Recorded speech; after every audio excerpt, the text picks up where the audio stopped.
ప్రపంచంలో పుట్టిన వాళ్ళందరూ అన్నీ తెలిసి పుట్టరు, పుట్టిన వాళ్ళందరూ తెలియకుండా పుట్టిన వాళ్ళే. కానీ తెలుసుకోవడానికి ప్రయత్నం చేయడం గొప్పతనం. నేనెందుకు తెలుసుకోవాలని మంచి మాట విని కూడా మూర్ఖత్వానికి పోవడం పతనమైపోవడానికి సూచన. కాబట్టి వినలేదు రావణాసురుడు. వినకపోగా మారీచుణ్ణి బెదిరించాడు. నీ చేతిలో చచ్చిపోవడం కన్నా రాముడి చేతిలో చచ్చిపోవడమే నాకు ఉద్ధారకం, కాబట్టి రాముడి దగ్గరికే వెళ్ళిపోతానని బంగారు చుక్కలు కలిగినటువంటి మృగవేషం ధరించి వెళ్ళాడు.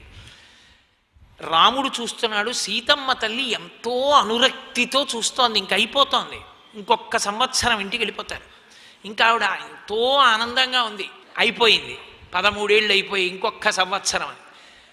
ఈ బంగారు చుక్కలు కలిగినటువంటి జింక దాని చూపులు చూసింది. ఆమె చూపులను బట్టి గ్రహించాడు లక్ష్మణస్వామి. అమ్మో ప్రమాదం వస్తోంది, వదిన దీన్ని అడగబోతోంది. మహామాయగాడు మారీచుడు తిరుగుతున్నాడని విన్నాను, రాక్షస పన్నాడం, మారీచుడు సామాన్యుడు కాడు అని వెంటనే అన్నాడు. శంకమానస్తుతం దృష్ట్వా లక్ష్మణో రామమబ్రవీత్.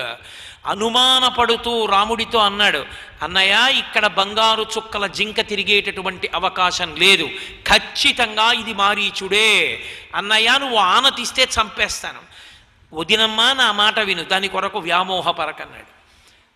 ఆ తల్లి ఎంత సీతమ్మ తల్లి అయినా మాటే కదండి రామాయణాన్ని తిప్పాలి.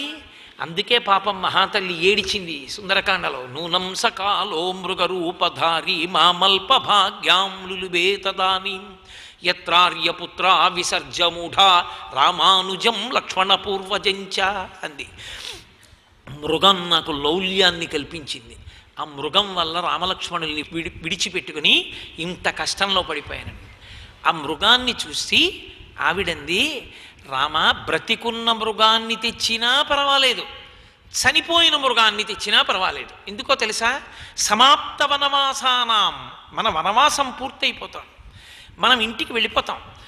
ఈ మృగాన్ని మీరు తీసుకొస్తే కనీసంలో కనీసం నేను దీని చర్మాన్ని అంతఃపురంలో అలంకారం చేసుకుంటాను. అంత బాగుంది రామా, నాకు తెచ్చిపెట్టరా అంది. ఆ మాట తిప్పేసింది రామాయణాన్ని. అందుకే వచ్చాడు మారీచుడు. రాముడు అన్నాడు, భర్తృధర్మం పోనీలే, మారీచుడైతే చంపేస్తాను, మృగం అయితే పట్టుకొస్తాను. ఇక్కడ నువ్వు లక్ష్మణ వదినకి కాపుగా ఉండు, రాక్షసులు ఏం చేస్తారు నువ్వు ఉండగా, నేను వెడుతున్నానన్నాడు. మృగం వెంట వెళ్ళిపోయాడు. రామాయణం చెక్కు చెదరదు, సీతాపహరణం జరగదు. లక్ష్మణస్వామి ఉన్నారు, రాడు రావణుడు. కాబట్టి వచ్చే అవకాశం లేదు. మొత్తం రామాయణాన్ని పెనుమార్పు తిప్పేసిన మాట ఒక్కటే.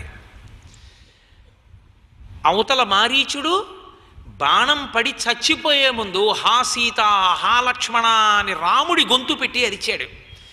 తల బద్దల కొట్టుకు చెప్పాడు లక్ష్మణస్వామి, అమ్మా నా మాట వినమ్మా, రాక్షసమాయమ్మా, మనని ఇబ్బంది పెట్టడానికే అరిచాడమ్మా. నా అన్నగారిని సమస్త దేవతలు యక్ష గంధర్వ కిన్నర కింపురుషులు సంఘాలుగా వచ్చి నిలబడిన అన్నని చెనకలేరమ్మా. అన్నయ్య అన్నయ్యే, ఆయన పరాక్రమం నాకు తెలుసమ్మా. అమ్మా మనని ఇబ్బంది పెట్టడానికి ఎవరో ప్రణాళిక వేశారు తల్లి, నా మాట వినన్నారు.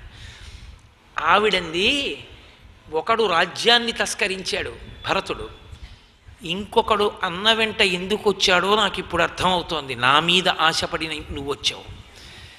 నీ అన్న శరీరాన్ని విడిచిపెట్టినా, నీ అన్నకి అమంగళం కలిగినా నా కాలి గోటితో కూడా పరపురుషుణ్ణి స్పృశించను. ఎత్తైన పర్వశిఖరం మించి కింద పడి దూకి చచ్చిపోతాను, జలముల యందు ప్రవేశించి చచ్చిపోతాను, తప్ప పరపురుషుణ్ణి ముట్టుకుంటాను అనుకుంటున్నావా అని భరతుడితో కలిపి ఒక మాట అందావిడ. సుదుష్టత్వం వనే రామమేకమేకోను గచ్చసి మమ హేతోః ప్రతిచ్ఛన్న ప్రయుక్తో భరతేనవా అంది. మొత్తం రామాయణాన్ని పెనుమలుపు తిప్పింది ఈ శ్లోకం.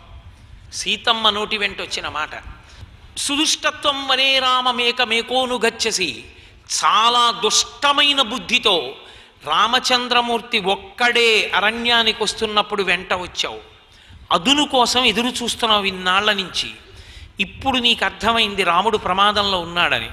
నువ్వు వెడితే రాముణ్ణి రక్షించాలేమో, రాముడు ప్రమాదము చేత కొనిపోబడితే అప్పుడు నన్ను నీదానిగా చేసుకోవాలని చూస్తున్నావు, అందుకే వెళ్ళటం లేదు. నేను చెప్పిన నాకిప్పుడు అర్థమైంది. నన్ను నీదానిగా చేసుకోమని రాముణ్ణి భ్రష్టు పట్టించమని భరతుడు నిన్ను పంపాడు. భరతుడు చెప్పడం వల్ల వద్దు వద్దంటున్నా వెంటపడొచ్చావు, అవకాశం కోసం ఎదురు చూసావు, అందుకే నువ్వు వెళ్ళటం లేదండి. సర్వం శ్రీ ఉమామహేశ్వర పరబ్రహ్మార్పణమస్తు. స్వస్తి.